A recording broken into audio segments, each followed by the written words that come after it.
Non, je m'occupe, t'inquiète pas. Ok, d'accord. Moi, j'occupe le mien. J'occupe le mien. Bon, bah, c'est parti. Je branche mon enregistreur de son. Voilà. Donc, chers amis confinés, bonjour. Donc, pour cette intervention, je vais vous parler donc un petit peu du résumé de certains travaux que j'ai menés dans mon livre et aussi que je continue à mener sur notre site Strategica, donc strategica.fr. Donc, en introduction, je vais vous expliquer voilà, l'étude, le but de cette étude que je mène depuis quelques années sur Soros. C'est en fait l'étude de ces réseaux, de l'action et de la pensée de quelqu'un comme George Soros constitue en fait un point d'entrée dans ce monde opaque et très fermé que l'on appelle la superclasse, l'hyperclasse mondiale ou mondialiste. Donc c'est cette classe de financiers hyper riches qui impulse le mouvement d'ensemble à la forme politique actuelle de l'Occident et plus largement par cercle concentrique, on va dire, à l'ensemble du système de relations internationales. Cette hyperclasse globaliste constitue en fait le sommet de la hiérarchie du pouvoir politique réel. C'est elle qui investit les moyens financiers colossaux afin d'orienter le destin des nations vers une intégration planétaire et une gouvernance globale transnationale. Donc l'intérêt d'étudier ces personnages, comme on s'en rend bien compte tous, c'est que ces personnes qui ne sont pas élues, qui ne sont pas désignés par le suffrage politique classique, ont un impact réel sur tous les aspects de nos vies, jusque dans nos familles, dans notre quotidien, qui sont soumises à une pression colossale pour les faire éclater, pour les ouvrir, selon la terminologie de la société ouverte, justement.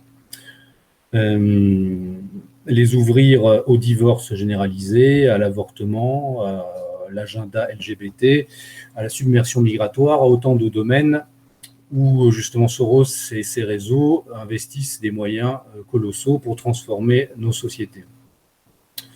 L'intérêt aussi d'étudier, de partir d'un point précis comme George Soros, c'est que malgré son âge, son nom est une marque et un ensemble de structures qui perdureront après sa mort. Et il est l'un des stratèges de cette hyperclasse, parce qu'il est doté d'une vue d'ensemble du projet globaliste. Et on va dire, quand il trépassera, il manquera, on va dire, l'appareil globaliste, même si ses héritiers travaillent déjà à sa succession, comme son fils Alexandre Soros. À rebours de tous les beaux discours égalitaristes, le pouvoir est souvent, et même presque tout le temps, héréditaire dans ces grandes familles mondialistes. Alors, première partie de cette intervention. On parle souvent, bon, actuellement c'est la rhétorique habituelle, on parle de complotisme, de complot. Alors, est-ce qu'il s'agit d'un complot ? Alors, il ne s'agit pas d'un complot au sens où les intentions de ces acteurs seraient dissimulées. George Soros, par exemple, lui ne se cache pas dans ses écrits ou dans ses interventions de vouloir conduire l'humanité vers un monde sans frontières et sans État-nation. Il suffit de s'informer aussi sur les sites et les publications officielles de l'Open Society pour comprendre quelle est son action et son influence dans le monde. Cette rhétorique autour du complotisme vise en fait à anesthésier toute critique sérieuse du projet globaliste. En termes de complotisme, c'est une citation que je fais dans mon livre, que penser par exemple de cette citation de David Rockefeller qui affirme lui-même dans ses mémoires « Quelques-uns croient que nous faisons partie d'une cabale secrète travaillant contre les intérêts des États-Unis, nous appelant ma famille et moi des internationalistes et nous accusant de conspirer avec d'autres pour construire une structure politique et économique globale plus intégrée, un monde uni si vous voulez. Si c'est là l'accusation, je plaide coupable et j'en suis fier. » Donc, ne peut pas être plus clair que là. Donc l'accusation de complotisme peut la renvoyer aux adversaires. En fait, un monde, donc ces gens qui travaillent à un monde où une gouvernance mondiale régulerait l'économie et la politique d'une humanité enfin unifiée et indifférenciée. Il s'agit d'un idéal millénariste dont je retrace la généalogie dans mon livre, un projet d'ingénierie sociale planétaire qui réalise les vues de plusieurs courants de pensée, tels que le cosmopolitisme popérien, le freudo-marxisme et la cybernétique, mais aussi le messianisme religieux sécularisé.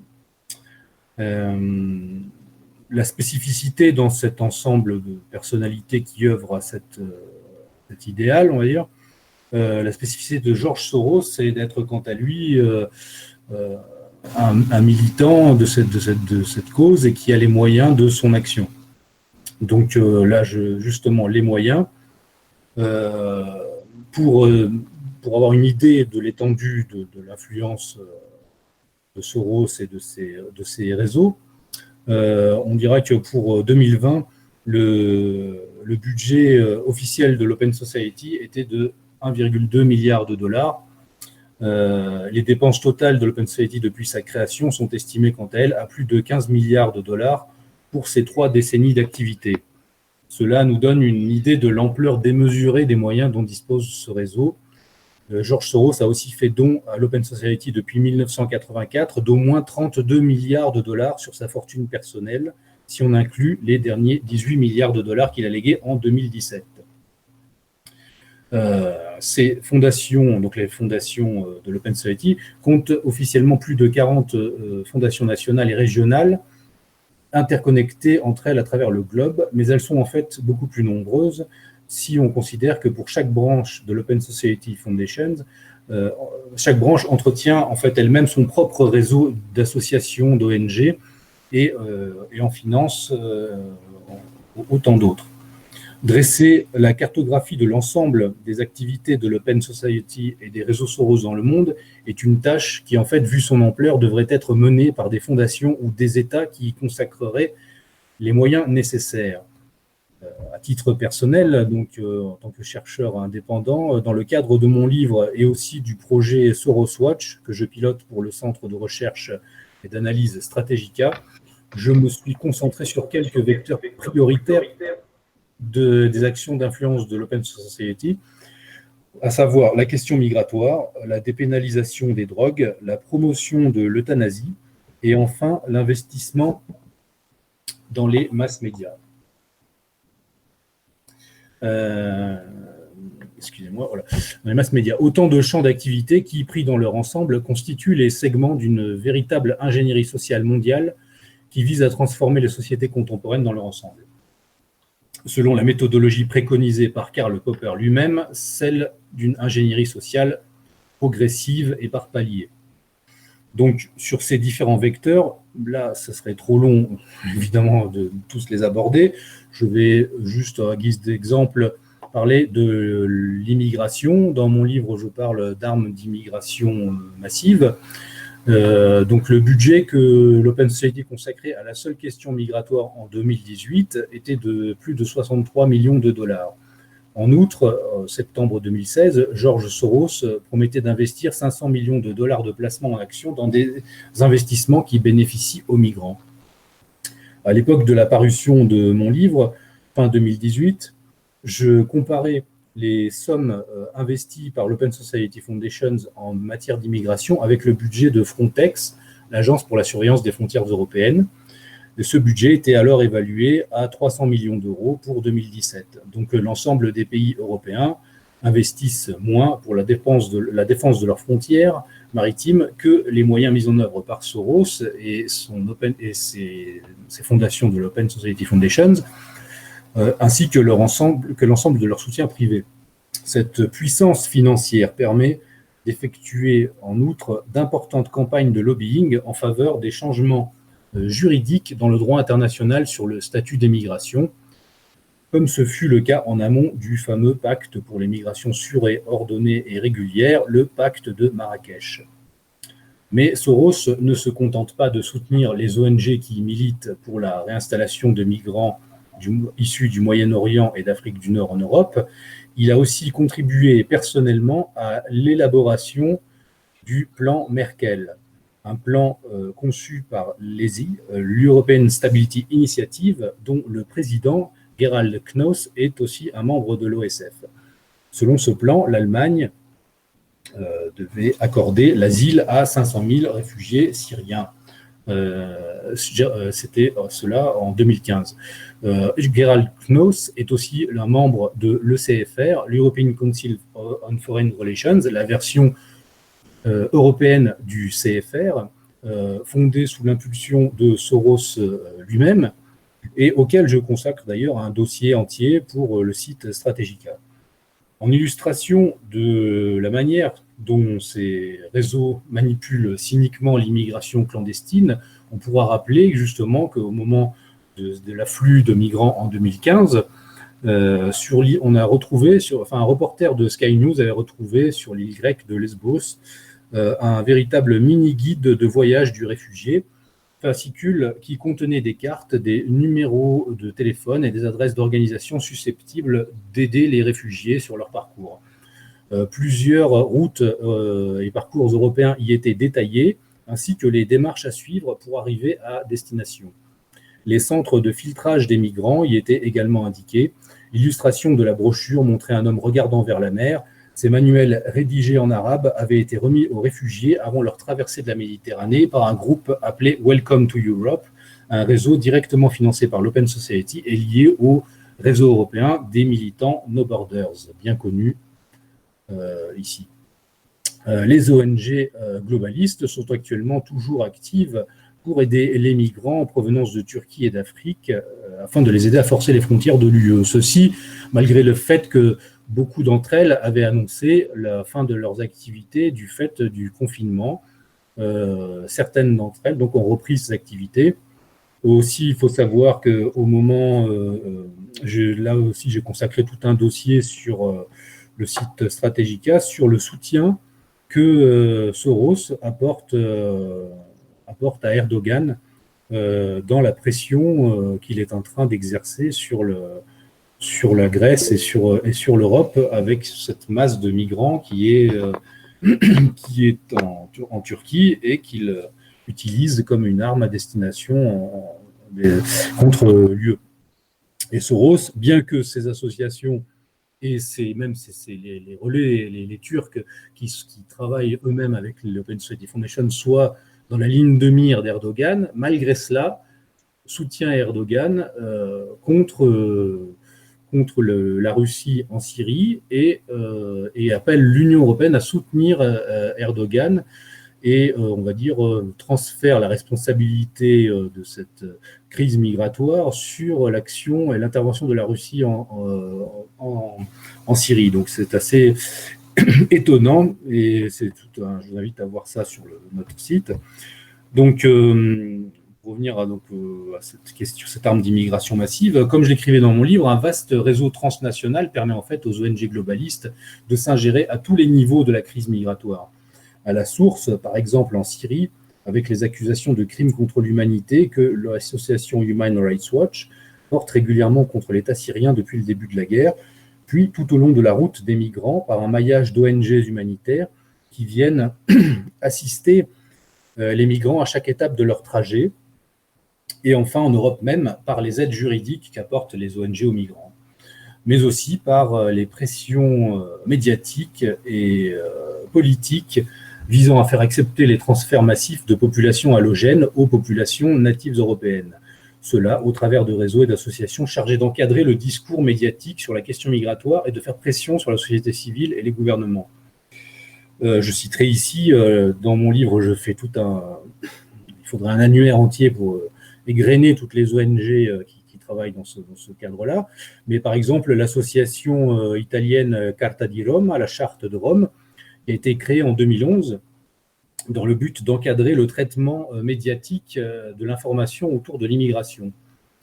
Cette charte de Rome, qui est une association, mais aussi donc une charte élaborée par le Conseil italien des journalistes et la Fédération italienne de la presse nationale, en collaboration avec le Haut Commissariat des Nations Unies pour les réfugiés.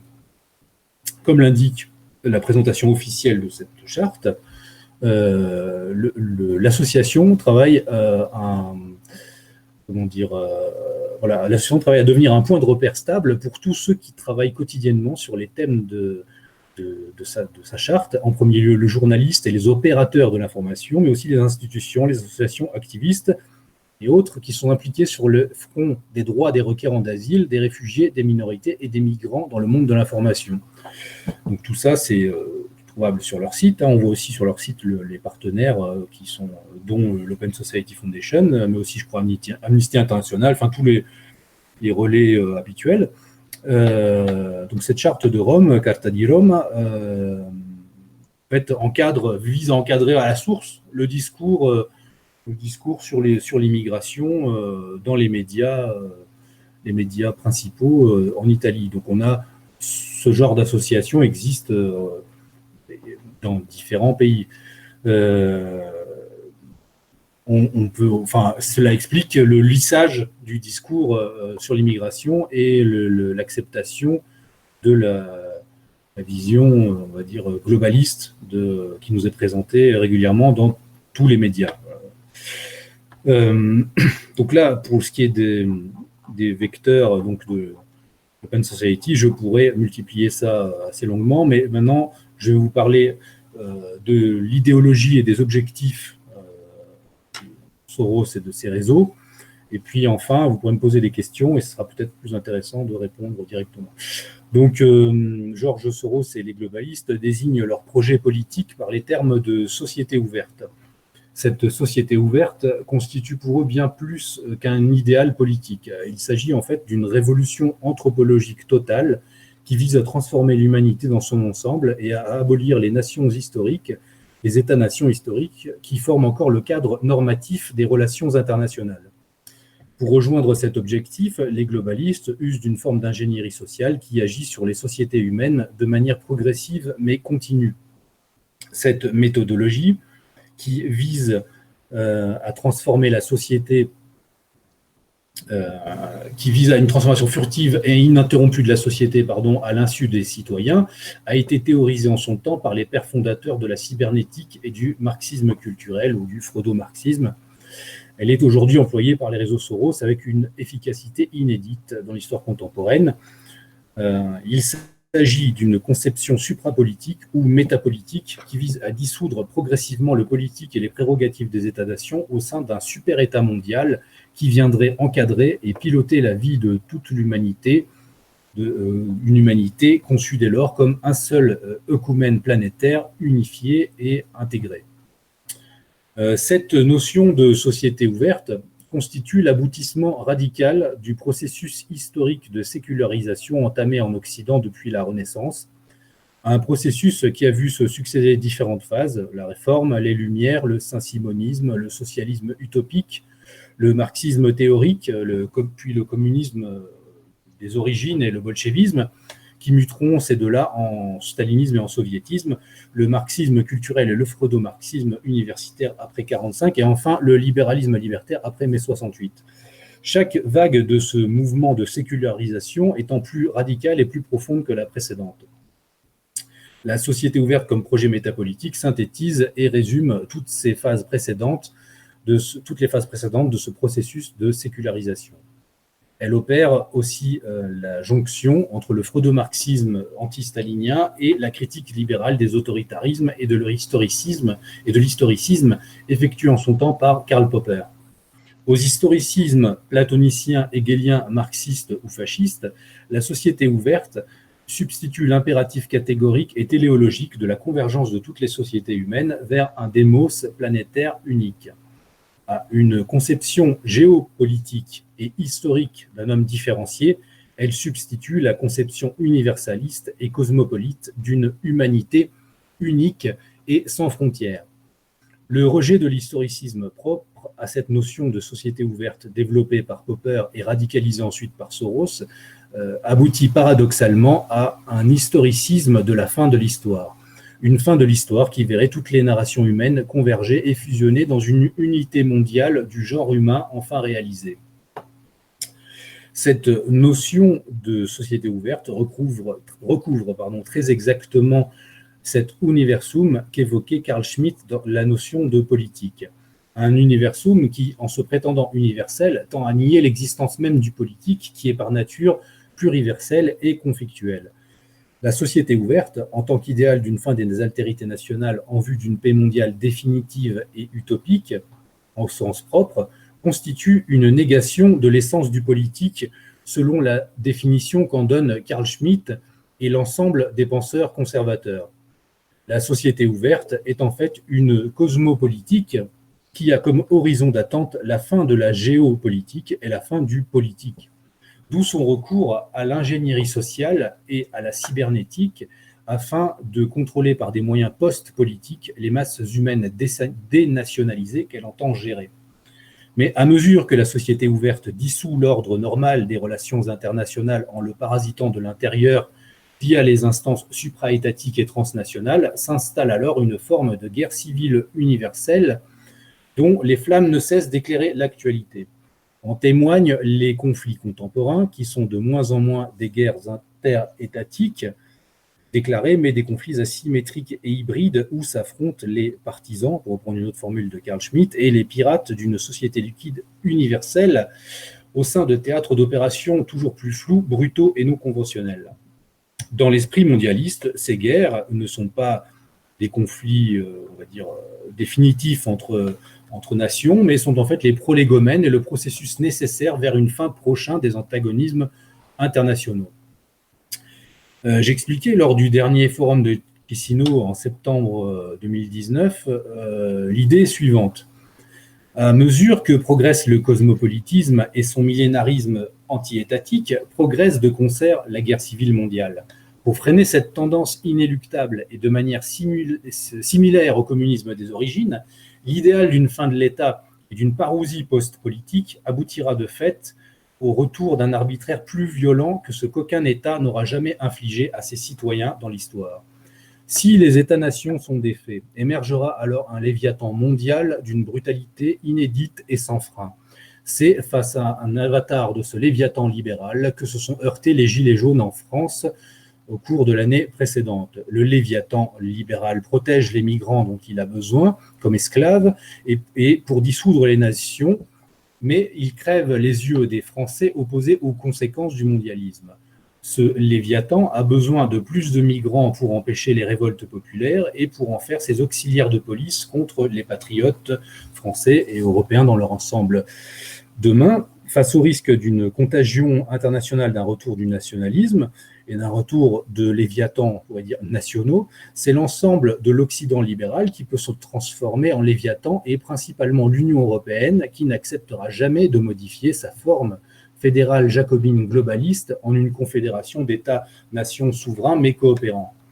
L'essence du mondialisme, du globalisme, c'est la liquidation du peuple, quelle que soit sa forme, sanglante sous le jacobinisme ou le bolchevisme, et aujourd'hui par des moyens détournés. On peut se demander si objectivement nous ne sommes pas rentrés dans une nouvelle phase avec le confinement généralisé qui nous est imposé en ce moment. Là, ce serait la liquidation du peuple par étouffement. Donc, en conclusion un petit peu de cette introduction, on va dire, avant vos questions, là aussi, on voit en ce moment, en fait, en étudiant Soros et sa méthodologie, ses moyens, ses ONG, on peut comparer avec d'autres personnages comme Bill Gates, qui fait en ce moment l'actualité. Soros, de son côté, est un lobbyiste auprès d'instances internationales comme l'ONU, notamment pour les questions relatives autour de la légalisation des stupéfiants et de l'euthanasie. Et Bill Gates, quant à lui, est un lobbyiste et l'un des principaux financiers de l'OMS pour ce qui concerne les campagnes de vaccination et le lobbying en faveur de la vaccination et le calendrier de vaccination mondiale. En France ou en Union européenne, nous avons des personnages comme Attali, un personnage moins connu qui s'appelle un Shahin Vallée, auquel je consacre un dossier pour notre site Stratégica, qui sont des mini Soros, des Sorosiens à échelle plus nationale ou plus continentale. Donc, tous ces personnages, finalement, mis bout à bout, constituent déjà, de fait, une sorte de, si ce n'est de gouvernement mondial, de personnel d'une gouvernance mondiale. Une gouvernance mondiale des multimilliardaires qui chevauchent les prérogatives des États. Et on le voit bien actuellement, si on observe, si on regarde une institution comme l'OMS, où les financiers sont... en ce moment, on voit l'affrontement entre Trump et l'OMS, et qui reproche à l'OMS de ne pas être honnête et d'être trop dépendante de la Chine, et aussi de mondialistes comme Bill Gates. Donc en fait, on voit une lutte à l'échelle globale entre ce qui reste de prérogatives étatiques et l'émergence de cette gouvernance globale qui tend à devenir le premier étage, le premier cercle du pouvoir politique réel à l'échelle de l'Occident tout d'abord, et puis du monde entier ensuite. Chaîne du pouvoir politique réel qui est constituée dans l'ordre d'importance, je l'avais déjà dit dans d'autres conférences et je finirai là-dessus, par donc la finance internationaliste et par ces gens-là, ensuite par les médias de masse, constitue l'église de l'opinion publique, et on voit bien actuellement avec ce qui se passe autour de la pandémie, il y a comment dire, la réalité de ce qui se passe sur le terrain, et on a des difficultés à cerner, et le brouillage médiatique permanent qui contribue à former l'opinion mondiale autour de cette question, et qui arrive même à influencer les États et à les faire adopter les prérogatives qui au départ n'étaient pas celles qu'ils souhaitaient faire, y compris en matière de santé publique ou en matière, par exemple, sur le confinement. On voit que des États ont traîné des pieds, qui ont été poussés par cette pression à travers les médias de masse.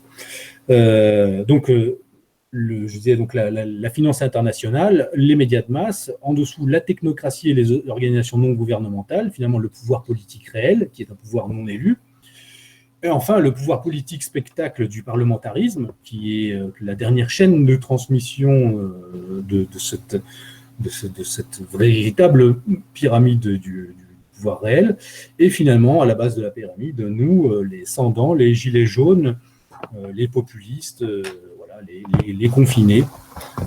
Donc voilà, j'attends vos questions. Voilà.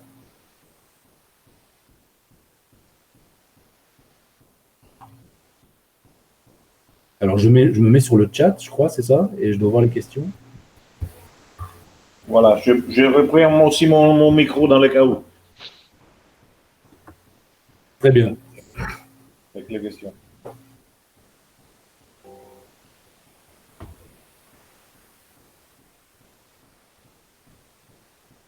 Elle arrive. Une question? Oui. Voilà. Alors, c'est Alix qui te dit merci. Super, Pierre-Antoine, d'accord? Je suis d'accord, mais maintenant, il faudrait quelques questions. Alors déjà, je vois une question comme on voit, mais là, par mon téléphone. On me parle du livre, alors je vais faire de la publicité. Le livre, donc, il n'est plus trouvable parce que les éditions du Retour aux sources n'existent plus, en tout cas la version française, mais il existe dans la version italienne, aux éditions Passaggio al Bosco, et il sera réédité très prochainement aux éditions Culture et Racine. Voilà, nouvelle maison d'édition qui va parmi laquelle mon livre sera un des premiers livres. Donc prochainement. Tu as deux questions à droite. Tu le lis? Oui, alors vas-y, je vois pas. Arrive à lire. Je vois la première question. Peut-on faire une estimation de l'impact de George Soros? Non. La première question est plus haut. Réalise. Sous quel angle entendez-vous le terme cybernétique? D'accord. Non, plus haut encore. Plus haut encore. Là, je vois. Realid, c'est Roberto. De l'autre côté de la Méditerranée qui alimente les filières des migrants. Ah oui, voilà. Oui, de l'autre côté de la Méditerranée qui alimente les filières de la migrants. Dans quel sens? C'est-à-dire, je ne comprends pas bien le sens de cette question. Qui est derrière? Si c'est les Saoudiens, les Qataris, le Turc, je crois. Ça dépend de de quel pays on parle, de quel côté on parle, mais on va dire là sur la partie que j'ai étudiée moi, par exemple en Syrie, on voit la déstabilisation des différents États qui se sont impliqués en Syrie, et on voit clairement oui, le rôle de la Turquie est colossal. La Turquie, par son intervention, s'est retrouvée avec une masse de gens chez eux, et maintenant elle les utilise comme un levier de pression colossal contre l'Europe. Et c'est donc ce que je disais tout à l'heure dans l'intervention, ce qui est intéressant, c'est de voir que Soros lui-même, alors que que Erdogan l'attaque régulièrement, qu'Erdogan parle même du financier juif Soros, enfin, il a même du personnel à lui qui est en prison en ce moment même en Turquie, puisqu'il est accusé, l'Open Society est accusé d'avoir soutenu la tentative de putsch anti-Erdogan. Malgré cela, il a fait une tribune fin janvier-février, qui appelle l'Union européenne à soutenir Erdogan et la Turquie contre la Russie en Syrie, et reportant la faute des déplacements de population sur l'intervention de la Russie en Syrie. Donc on voit qu'il y a une alliance objective, on va dire, entre deux ennemis. Il y a l'ennemi réel, qui a toujours été la Russie, pour Soros, clairement, parce que en fait, si on remonte un de ses livres intéressants à lire, c'est parce qu'en fait, ce qui est intéressant avec Soros, c'est que comme tous les acteurs historiques, il dit ce qu'il compte faire, ou ce qu'il fait, quoi. Mais il faut le lire. Donc, par exemple, à l'époque de son intervention en Union soviétique, à la fin de l'Union soviétique, il avait écrit dans un livre Opening the Soviet System, ouvrir le système soviétique, quelles étaient ses modalités d'action et pourquoi la Russie et les anciens pays du pacte de Varsovie constituaient des objectifs stratégiques majeurs, comme finalement depuis toujours dans le cadre du grand jeu anglo-saxon ou même anglo-américain plus largement. Pour ce qui est des autres questions, là je regarde un peu. Peut-on faire une estimation de l'impact de Georges Soros sur le flux migratoire? Là encore, c'est ce que je disais dans l'intervention, si je remonte. Je vous disais des chiffres. Donc déjà, je vous disais que oui, il a lui-même tracé un petit peu la marche à suivre en 2015 en proposant son plan, son plan via l'European Stability Initiative, qui est comment dire, un think tank qui travaille avec des gens qui font partie de l'Open Society Foundation, et qui est un think tank, on va dire, qui influence directement le personnel politique européen à haut niveau. Là-dessus, pareil, j'ai fait tout un dossier, ce qui est disponible sur Strategica, sur ces think tanks-là, le CFR, European Council on Foreign Relations. Et dans le cadre de ces think tanks-là, Soros avait proposé un plan par étape pour accueillir les masses de migrants qui se présentaient. Donc là, on voit qu'il a clairement eu une influence, puisque peu de temps après qu'il présente ce plan, Merkel présentera un plan qui va être appelé le plan Merkel et qui reprend la plupart des points que Soros avait soumis. On voit aussi, donc là, en termes financiers, comme je disais, en 2018, au moment où le livre paraissait, je vais expliquer que l'investissement pour la question migratoire de l'Open Society était de 63 millions de dollars, et que, sans compter les 500 millions de dollars de placement en actions dans les investissements qui bénéficient aux migrants. Donc, je vais arriver à la conclusion qu'en 2018, l'Open Society avait plus investi dans l'immigration que le budget de Frontex, l'agence de protection de surveillance des frontières européennes. Voilà. Donc, je pense que ça donne une idée de l'impact sur l'immigration. Ensuite, quelle autre question?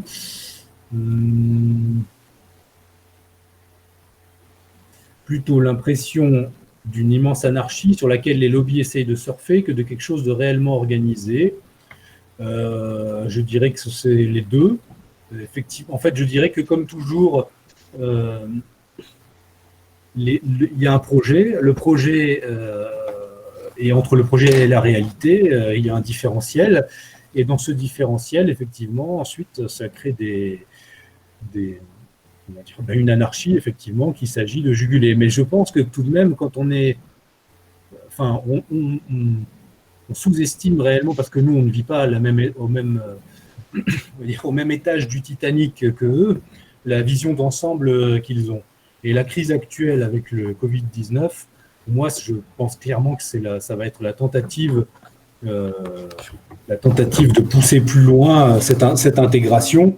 Mais effectivement, ça peut se fracasser sur le réel. Je pense que c'est comme le communisme, le problème, ce n'est pas...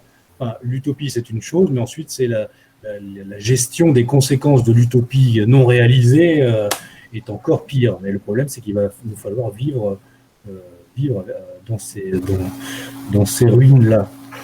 Soros a prévu un nombre précis de migrants utiles à une date également assez précise, il me semble. Oui, non, je ne sais pas. Enfin, je sais que, en fait, oui, dès le départ, il avait dit oui qu'1 million c'était intégrable et c'est ce qu'il fallait. Alors, est-ce que ça a été pensé en amont avec de concert avec certaines. Pardon, Pierre, oui. Question, tu as oublié une question de Anthony Albertini plus haut. Sous quel angle entendez-vous le terme cybernétique? En fait, bon là c'est un peu long à expliquer, mais en gros, on va dire la cybernétique, comme l'explique bien Lucien Cerise, là, qui est parmi nous, c'est la science de la gestion des systèmes. Donc c'est concevoir la société et les populations humaines comme des systèmes. Donc Soros, on parle souvent de l'influence de Karl Popper sur Soros, mais il y a aussi l'influence de certains pères fondateurs de la cybernétique, dont il parle dans certains de ses livres. Et en fait, pour ces milieux globalistes, pour ces milieux de la haute finance, la cybernétique, c'est en fait le moyen de gérer les masses humaines dans un contexte post-politique. En fait, la cybernétique, si on regarde même l'étymologie du terme, kybernetes, c'est gouvernail, en fait, c'est gouverner, et c'est aussi en fait l'équivalent, c'est du grec, mais l'étymologie de management, c'est plus ou moins la même étymologie, mais à partir du latin. Donc en fait, c'est gouverner, contrôler des populations, mais en sortant du politique. L'essence du politique étant caractérisée, comme nous l'a bien défini Carl Schmitt, par la conflictualité, la gestion de la conflictualité. Comme l'utopie globaliste, dans l'utopie globaliste, le but est d'arriver à une forme d'humanité pacifiée où une certaine masse d'humains émasculés serait gérée par des technocrates éclairés. La cybernétique, c'est ce qui remplacera pour moi le politique.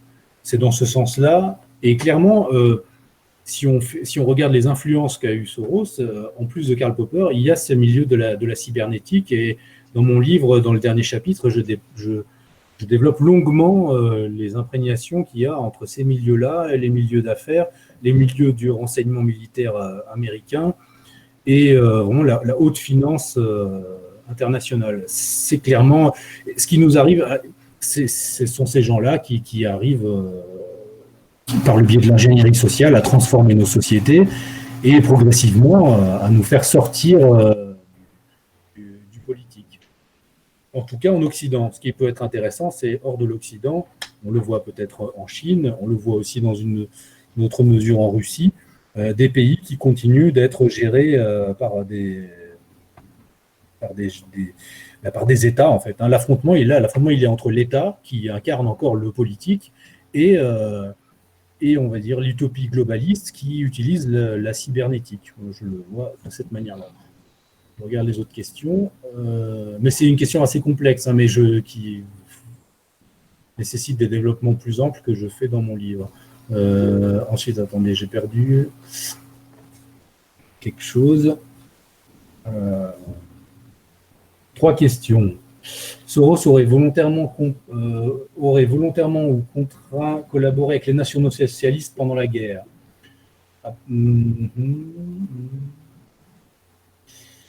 Oui, alors en fait, bon, ça c'est quelque chose qui revient souvent, mais on peut dire qu'à l'époque, c'est beaucoup les conservateurs américains et notamment les conservateurs juifs américains, les néoconservateurs, qui, pour vilipender Soros et pour le rendre négatif auprès de leur propre communauté, le présentent comme un juif en fait qui aurait collaboré avec les nazis. Alors c'est vrai que en fait son son père l'avait placé sous l'égide d'une personne qui était chargée d'évaluer la valeur des biens des Juifs en Hongrie au moment de l'occupation allemande. Et Soros a expliqué dans une célèbre interview que c'était l'un des meilleurs moments de sa vie. Et en fait, il entendait ça plutôt d'une manière que c'était son adolescence. Il vivait de manière un petit peu à la fois insouciante et à la fois proche d'un danger permanent. Donc, il y a des souvenirs très forts. Je ne pense pas qu'on puisse le considérer réellement comme un collaborateur idéologique du national-socialisme, surtout qu'il était quand même assez jeune à cette époque. Après, il est clair que, en fait, ce que lui reprochent les juifs, on pourrait dire, les juifs de droite, en fait, ou les sionistes, vraiment, les juifs communautaires, c'est son manque de zèle envers le sionisme et envers le tribalisme, ce qu'il appelle lui-même le tribalisme juif, en fait. Donc lui-même est un juif, de ces juifs qu'on pourrait considérer un peu sécularisés. Et donc, mais là, de la même manière, c'est une longue question que je développe beaucoup dans mon livre, c'est sur la question du judaïsme politique et de la scission au sein du judaïsme politique, c'est-à-dire finalement, il y a actuellement deux formes de judaïsme politique qui se confrontent, même si elles s'interpénètrent aussi. C'est pour ça que je prends une formule qu'utilise aussi souvent Gabriel et à propos de l'impérialisme, mais là je l'applique au judaïsme politique, c'est l'unité et scission au sein du judaïsme politique. C'est-à-dire qu'on voit au sein du monde juif, du monde juif politisé, différentes tendances s'affronter, et celle qui est purement globaliste, à la Soros ou à la Attali aussi, et celle qui est plus qui est communautaire et qui est tribaliste et qui est celle, on pourrait dire, incarnée par Netanyahou ou même par l'administration Trump, par des gens comme Pompeo, c'est-à-dire des gens qui ne sont pas juifs eux-mêmes, mais qui soutiennent l'État d'Israël. Et Soros lui-même a été appelé par des conseillers proches de Netanyahou comme un ennemi systémique d'Israël. Donc on a en fait cette confrontation-là entre des juifs, mais c'est une ligne de fracture qui existe depuis longtemps, mais qui se manifeste régulièrement au cours de l'histoire au sein du judaïsme, on pourrait dire, et qui là est d'autant plus manifeste à notre époque, c'est la ligne de fracture entre la diaspora et les juifs les juifs en Israël sur le terrain, qui sont finalement, il y a une sorte de lutte des classes au sein du judaïsme politique. Il y a les globalistes, les riches globalistes à la Soros, et puis il y a les gens plus proches du terrain et qui doivent gérer la réalité d'une guerre de colonisation contre d'autres populations. Donc il y a forcément des frictions entre ces deux visions, entre la vision d'un suprémacisme juif et finalement la vision à la Soros, qui est celle où le judaïsme n'est qu'un tremplin vers une fusion mondiale des nationalités. Et finalement, l'élite pour des Soros ou des gens comme ça, je pense, voilà, un Bill Gates, ce n'est pas juif, mais tous ces gens-là, l'élite est globaliste. Et une des matrices de leur vision et même de leur capacité d'action, et c'est effectivement le judaïsme politique, mais ce n'est pas la seule. Et c'est une partie du judaïsme politique. Donc c'est vraiment, on est confronté à quelque chose. Donc c'est pour ça que c'est intéressant à observer. L'affrontement est réel. Et les communautés et Trump et l'administration Trump jouent là-dessus. Donc c'est très intéressant à noter. Mais là aussi, c'est des développements assez longs que je fais régulièrement dans des articles qui paraissent sur Strategica ou dans mon livre. Qu'est-ce que je voulais dire d'autre ? Sur les migrants, le patronat allemand n'est pas innocent non plus. Ça, clairement, effectivement, puisque les think tanks comme le CFR, l'ESI, des gens comme Gerald Knoss et tous sont effectivement liés directement à l'appareil industriel allemand. Mais alors, c'est toujours pareil, c'est la poule et l'œuf. Qui instrumentalise qui a besoin de qui.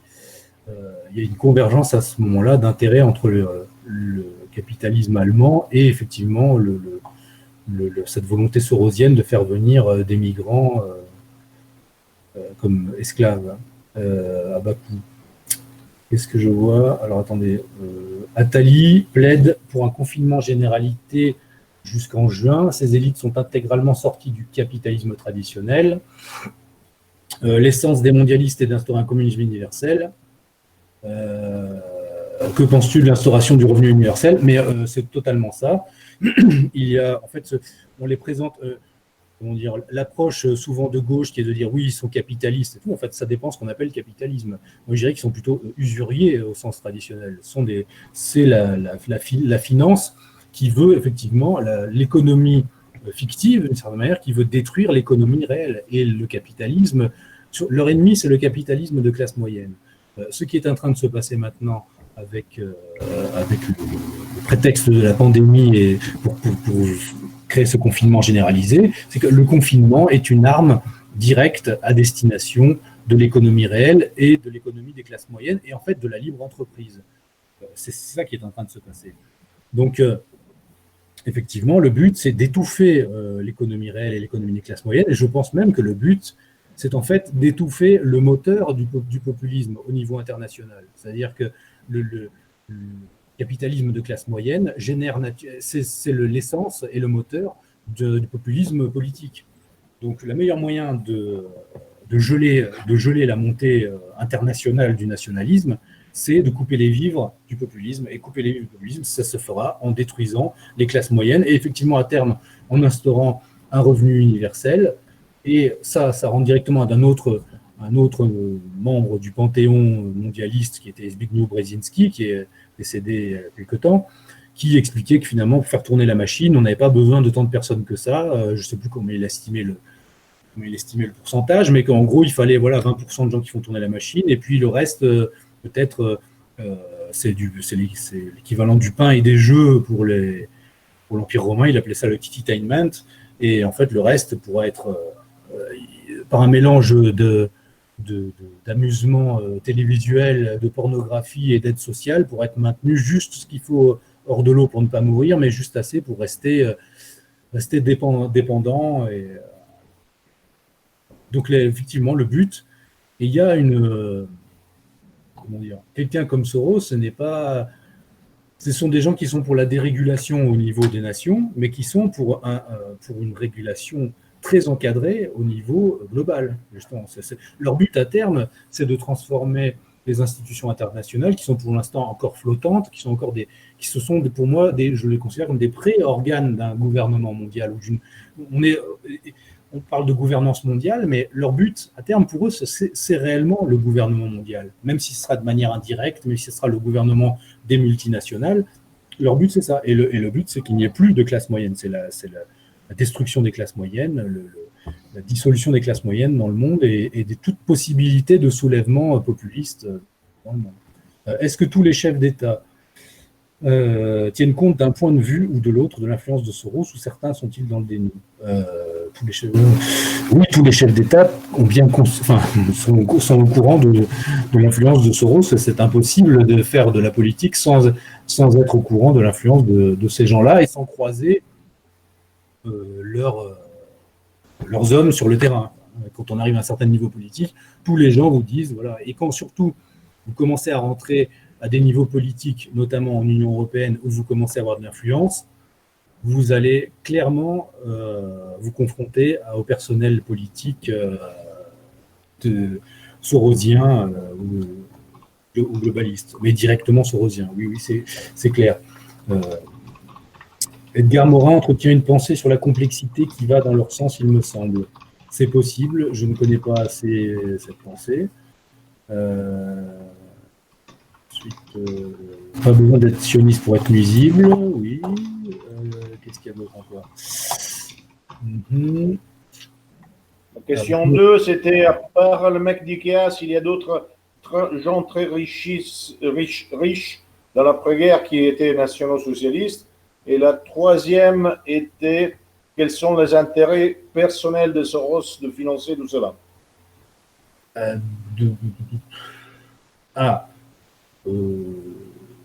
D'autres membres qui étaient nationaux-socialistes, oui, ça a été bien documenté, je crois, dans le livre de Philippe de Villiers, ça, sur certains pères fondateurs de l'Union européenne. Donc ça, oui, c'est fort possible. Après, moi, là-dessus, je ne sais pas exactement ce que j'ai étudié, mais quel est l'intérêt personnel de Soros de financer tout cela? Pour moi, c'est clair, c'est déjà c'est l'augmentation de sa puissance, c'est l'enrichissement personnel, mais c'est surtout le pouvoir. Ce qui est intéressant, c'est que c'est quelqu'un qui n'est pas en fait, arrivé à ce niveau-là de richesse, l'argent n'est plus une fin en soi, c'est juste un moyen. Donc, ce sont des gens qui ont un projet, c'est pour ça que j'ai appelé mon livre Métapolitique du globalisme, ils ont un projet métapolitique, c'est-à-dire animé d'une vision du monde. En fait, ils sont, d'une certaine manière, ils sont comme nous, mais à l'envers, c'est-à-dire ils vivent avec un idéal, mais c'est un idéal inversé d'une autre. C'est un idéal de domination pure sur des masses humaines rendues à l'état de cheptel. Là, je fais une digression, mais ça me rappelle une citation de Julius Evola qui disait « Autrefois, on était riche parce qu'on était puissant, maintenant on est puissant parce qu'on est riche. » Il y a cette idée-là, ce sont des gens, il suffit de les regarder même physiquement, on voit un Bill Gates, ce sont des gens qui, dans l'ordre, selon les lois de l'ordre naturel, ils ne sont pas à leur place du tout. Ce ne sont pas des gens, on pourrait dire, de la fonction politique ou guerrière. Donc ces gens-là, le moyen qu'ils ont pour obtenir la place qui n'est pas du tout la leur dans l'organisation normale d'une société, c'est d'utiliser la finance pour dissoudre les autres classes qui leur posent problème et pour réduire l'humanité à une masse d'ilotes déracinés et qui n'aura plus de repères et qui, du coup, devra accepter de fait des gens qui ne sont pas faits pour les diriger. Je reprends le fil des questions. Dans un reportage sur le prince Charles, on pouvait distinguer un livre sur Soros sur son bureau.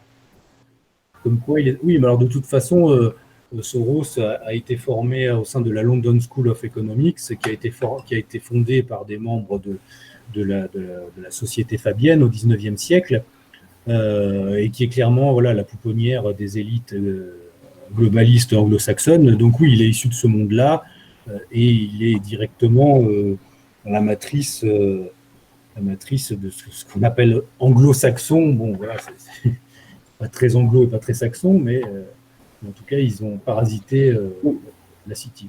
Attention à un truc, parce que si on se me prend en télé avec ma bibliothèque derrière, on trouve plein de textes qui n'ont rien à voir. On trouve du Marx, on trouve du Lénine, et même on trouve de cet imbécile pas possible de Fusaro. Je veux dire, c'est pas parce qu'on tient un livre qu'on est d'accord avec ce qui est écrit dedans. Hein.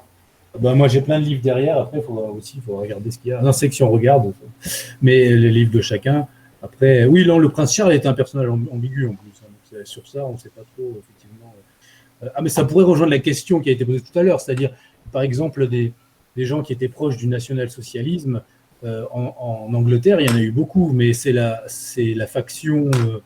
C'est la faction réellement globaliste qui l'a emporté. Hein. Ce qui, selon moi, explique d'ailleurs les atermoiements et pendant la Seconde Guerre mondiale d'Hitler en faveur des Anglais. Hein. C'est qu'il y avait clairement une partie de l'intelligentsia britannique qui faisait penser aux Allemands qu'ils auraient pu avoir un soutien et arriver à une entente avec l'Angleterre. Mais c'est clairement l'autre bord qui l'a emporté. Et maintenant, le prince Charles est peut-être issu, je ne sais pas trop, effectivement, il avait certains de ses oncles qui n'étaient pas très démocrates.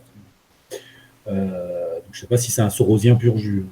Alors, le projet de revenu universel permet la marchandisation du monde et la dépendance de tous par rapport aux États. Oui, clairement.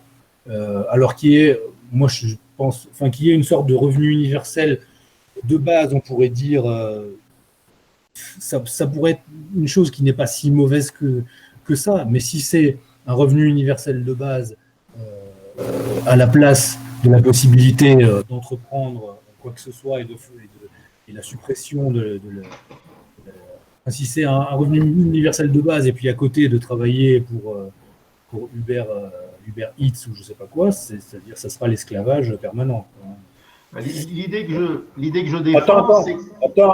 Attends, il y a une question avant de Théodore. Oui. Une question sur le rapport entre les oligarques mondialistes messianiques en Occident et les sommets du Parti communiste chinois. Je vois pas ça. Oui. Que sont-on des rapports entre dire Ça, j'avoue que c'est quelque chose que je commence à étudier, mais là-dessus, j'ai peu d'informations. Mais me semble que les Chinois, de ce que je comprends, étaient plutôt dans une approche traditionnellement qui est celle de la Chine, c'est-à-dire qui n'était pas de confrontation avec l'Occident, mais plutôt d'englobement et de prise.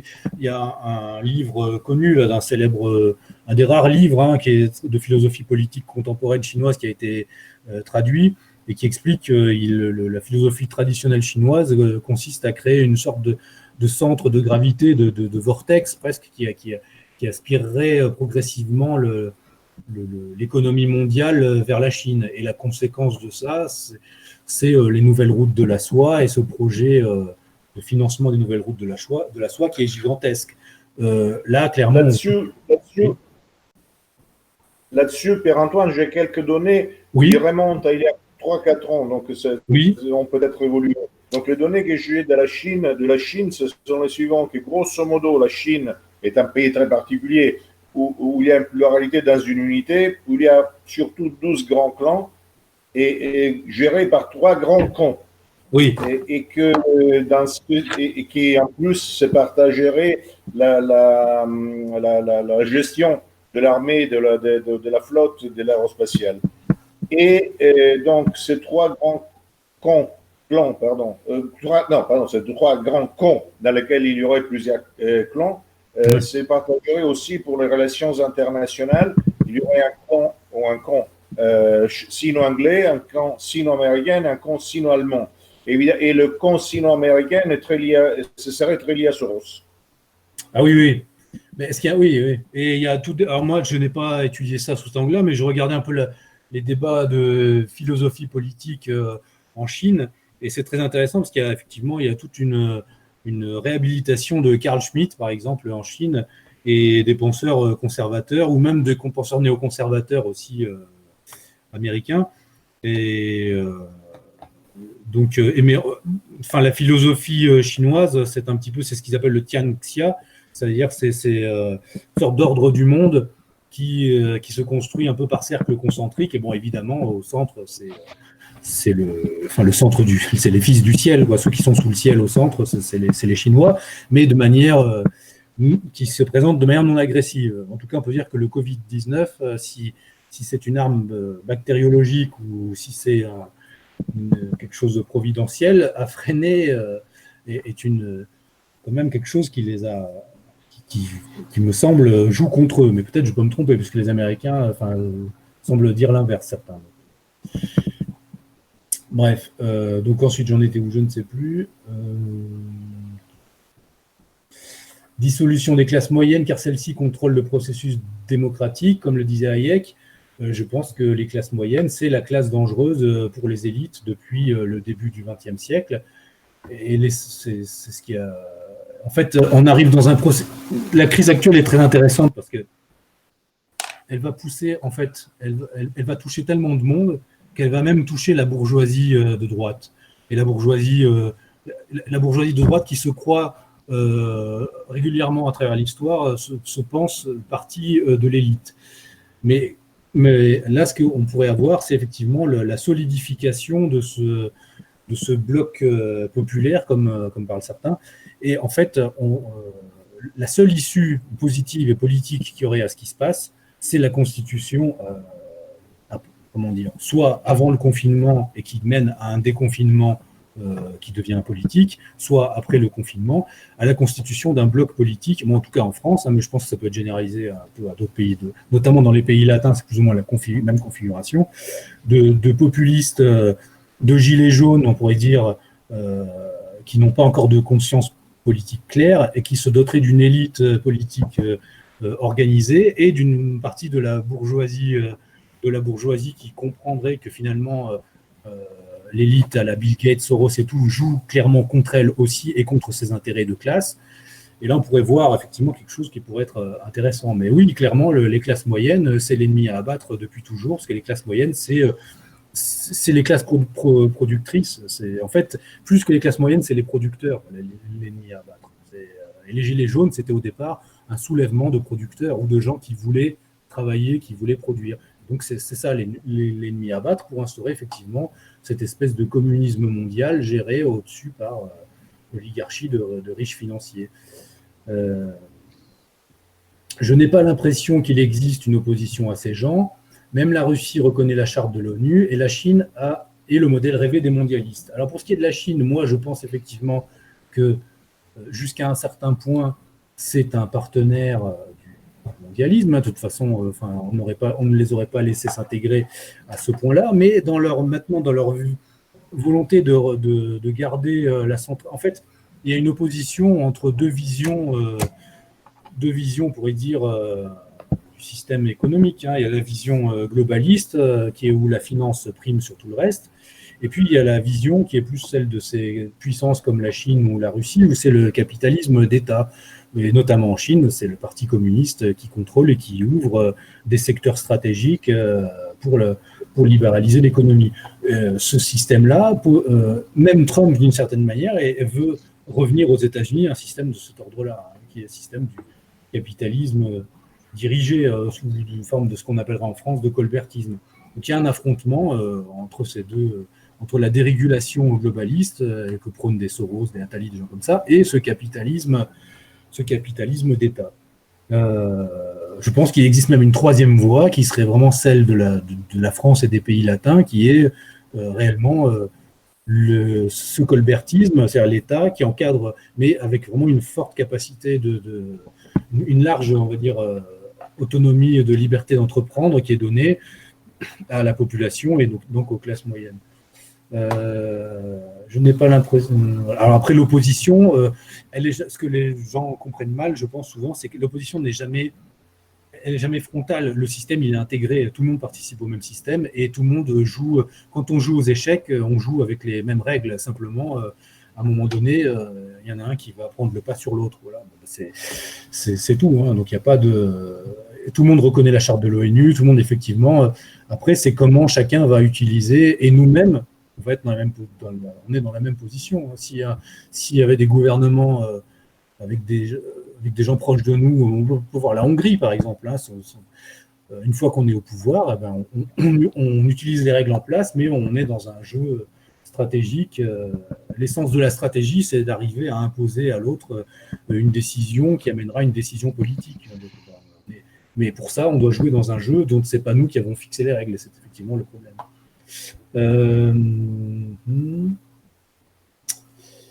Je ne prétendais pas que le prince Charles était sorosien, mais je disais simplement qu'il ne pouvait pas éviter de connaître le sujet. Évidemment, oui, ça c'est clair.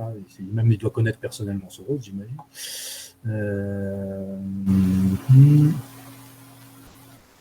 Cette pseudo-bourgeoisie qui croit qu'elle échappe à toutes les crises, malheureusement, elle trahit toujours la classe, la nation et notre mythe. Penses-tu qu'il faut faire une alliance avec ces opportunistes? Je ne pense pas qu'il faut faire une alliance. C'est eux il faut constituer un bloc assez puissant pour que ces gens soient obligés de venir vers nous. Mais effectivement, et il faudrait arrêter de suivre n'importe quel leader d'opinion qui émerge. À chaque fois qu'il y a une crise, là j'ai vu, par exemple, de nouveau, on nous ressort Brigitte Bardot, des gens comme ça. Là, il y a toute la droite qui se met en branle parce qu'ils sentent que là, le peuple va pas accepter ça et qu'on risque d'avoir un gilet jaune au carré prochainement. Là, il faudrait vraiment arriver à quelque chose, à faire émerger nos propres leaders. Mais c'est effectivement très compliqué puisque on n'a pas les moyens pour pouvoir poser ça. Mais je pense que de fait, si un bloc populaire se constitue, ces gens seront obligés. De toute façon, ces gens voient leur intérêt, donc ils iront vers ceux qui défendront qui leur sembleront les plus proches de leurs intérêts. Économie dirigée à la Al-Marchacht, oui, pourquoi pas. En tout cas, ça a montré son efficacité jusqu'à un certain moment. Les pays latins avec le Covid-19 ont fait harakiri, oui, sauf qu'harakiri, c'est quand on se suicide. Moi, je pense qu'on est suicidé, puisque, en fait, à terme, dans les pays latins, il est sûr qu'il y aurait si ce n'est par la voie démocratique, des révolutions populistes. En tout cas, en Italie, le salvinisme était énorme, et en France, les gilets jaunes. Donc je pense que tout ça, le Covid-19, sert à vitrifier toutes les contradictions sociales, et notamment, ceux qui sont ciblés le plus durement, c'est les pays latins, hein, ça c'est clair. Enfin, c'est nous la cible. Hein. C'est, dans l'ordre, on a eu les Grecs, les orthodoxes d'Europe. Maintenant, on a dans les Balkans. Maintenant, c'est les Latins qui vont y passer, quoi. Enfin, si on regarde même à l'échelle mondiale, on a d'abord eu les Arabes qui en ont pris plein les dents dans les années 90, et maintenant, puis les orthodoxes d'Europe, et maintenant, ça va être les Latins, effectivement. Les différentes composantes du bloc populaire en France. Le stalinisme, c'est une comédie. Oui, tout est une comédie.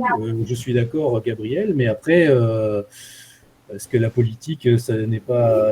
Enfin, si la comédie est au service de quelque chose de réel, c'est juste ça qu'il faut arriver à déterminer. Après, il faut que ce soit justement au service de quelque chose de réel. Là, c'est l'inverse. Oui. Ce n'est pas Salvini en soi qu'il est aussi un cabotin. C'est que toute la poussée, entre guillemets, souverainiste, nationaliste ou populiste italien n'est rien d'autre que la demande que quelqu'un leur paye les dettes. Donc, ne rêvons pas là-dessus. Hein. Oui, mais je parle de ce que ça signifie en termes de signal presque d'émission sonore politique par rapport au contexte général.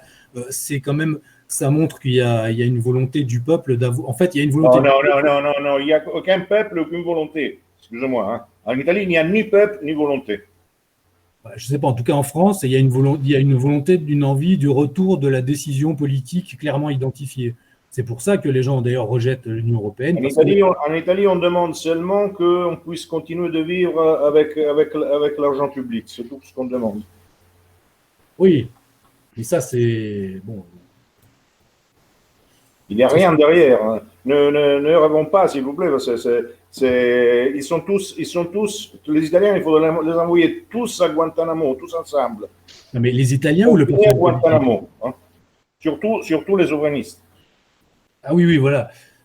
Mais moi, je pense que tous les peuples, enfin, la masse des peuples, elle attend le Léviathan. Elle veut juste être contentée par les... Oui, tu n'as pas de gilets jaunes en Italie. Hein. En Italie, tu as seulement les gens qui demandent que quelqu'un d'autre paye leurs dettes, c'est tout.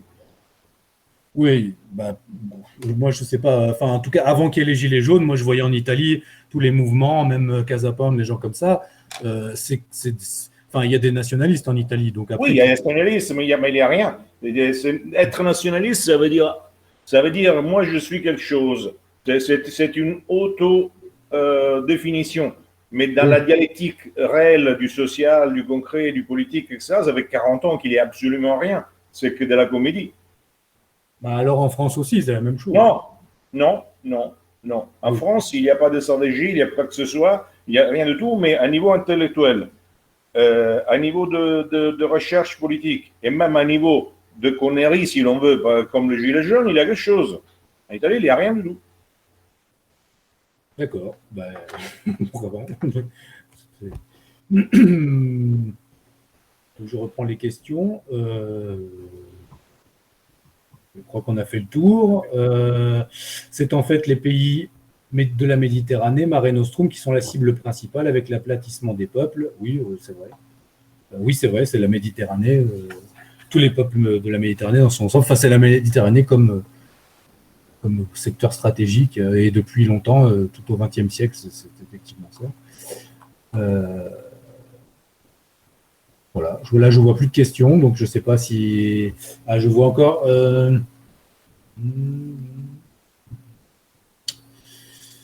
Oui, mais toujours la même question. Mes voisins petits bourgeois veulent nettoyer leur voiture et partir en vacances. Donc bon, oui, mais justement, quand ils ne pourront plus partir en vacances et nettoyer leur voiture, vers qui ils vont se tourner? Ils n'iront plus en vacances, ils voyageront à sharing. Oui, mais moi, je crois à cette règle de Vilfredo Pareto de la circulation des élites. Il ne faut pas attendre de 80% de la population qu'elle soit autre chose qu'une multitude. Ça, c'est ce que disait Hobbes. La multitude devient un peuple quand elle délègue le pouvoir à des souverains. Bon, les souverains, c'est les 20% restants, c'est ceux qui ont une conscience politique. Donc, c'est tout ce qu'il faut, c'est constituer ce bloc ce ce bloc politique qui après va aiguillonner le reste, quoi. Mais il faut constituer les élites qui mènent le bloc, parce que c'est voilà. toujours l'histoire du peuple contre l'élite, c'est foireux. Il faut des Oui, je élites. suis d'accord. Ah, voilà, c'est tout. Parce que C'est un affrontement d'élites entre elles. Le problème, c'est qu'effectivement, le peuple, dans la meilleure des cas, ce sont des gens désordonnés qui font les choses de façon illogique. Et la plupart des cas, c'est des merdes. oui, mais justement, oui, c'est un affrontement entre élites. Là, le problème, c'est qu'il n'y a pas d'élite populaire qui ont été formées. Mais on peut, à partir de toute façon, à partir de ce ciment populaire, faire émerger les. Oui, d'accord. Là, nous sommes d'accord. Voilà, oui, c'est ça. Enfin, de toute façon, oui, c'est pas tellement d'autres choses à faire, hein, sinon. Donc voilà, de toute façon. Donc juste pour conclure. Qu'est-ce que je disais tout à l'heure sur voilà, je suis en train de préparer aussi de la même manière là une étude, une sorte de dossier sur Bill Gates et son influence au sein de l'OMS au niveau des vaccinations et de la santé mondiale. Toutes ces choses-là, elles sont à prendre. Il ne faut pas regarder ça comme de manière, et là Gabriel sera d'accord avec moi, de manière fascinée en fait, hein, enfin c'est fasciné dans le sens effrayé par ce qui se passe. C'est un contrepoint, c'est comprendre le projet, enfin que le projet qu'ont ces élites-là pour nous. Et à partir de là, nous-mêmes, si on veut être des élites politiques, ça nous permet de comprendre quel est l'adversaire stratégique et sa méthodologie et comment nous, on doit s'organiser, se constituer. Et je vous dis, là, je voyais qu'il y avait Xavier Moreau dans le fil, là, je ne sais plus s'il y est toujours, qui a très bien développé comment, par exemple en Russie, très peu de personnalités liées à tous ces milieux de la finance et de Big Pharma ont réussi à effrayer d'un côté l'opinion publique russe et de l'autre côté certaines personnes du personnel politique russe pour les faire prendre des décisions qui au départ n'étaient pas celles qu'ils comptaient prendre. On a vu ça dans d'autres pays, on a vu ça en Angleterre, on a vu ça. Donc en fait, on est face à des gens très organisés qui finalement ne sont pas si nombreux que ça, mais savent se mettre toujours au point stratégique où il faut, et de toute façon, ils ont l'argent pour le faire. Mais ils peuvent commencer. Récemment, on a vu aussi l'ONG de Gregor Pupink qui a identifié et documenté l'influence de Soros auprès de la Cour européenne des droits de l'homme. Et ça, mine de rien, c'est un éclairage qui leur fait du mal et qui peut être ensuite repris par des hommes politiques qui voudraient être un minimum. Les hommes politiques sont des gens pragmatiques, donc au bout d'un moment, s'ils ne veulent pas disparaître complètement, il leur faudra se confronter à ces gens-là ou perdre leur travail à leur tour aussi et à devenir gilets jaunes. Voilà. Merci camarades à tous, bon confinement. Je vois qu'il y a des gens qui jouent au foot dehors, donc je vais soit les dénoncer à la police, soit les rejoindre. Et à bientôt. Merci Pierre-Antoine, tu nous donneras de bonnes nouvelles bientôt. Oui, oui, exact. Comme j'ai écrit, je ne sais pas si vous avez lu, la prochaine française sera dans 3 jours, jeudi à 18h, et ce sera une espèce de... On va discuter des vives voix, Vincent Vauclin et moi, à propos de la politique après le Covid. Et après, lundi suivant, ce sera Lucien Cerise qui nous parlera de la mémétique. Ah oui, très bien. Parfait. Très bien. À bientôt à tous. Merci. Tout le monde. Je vous salue.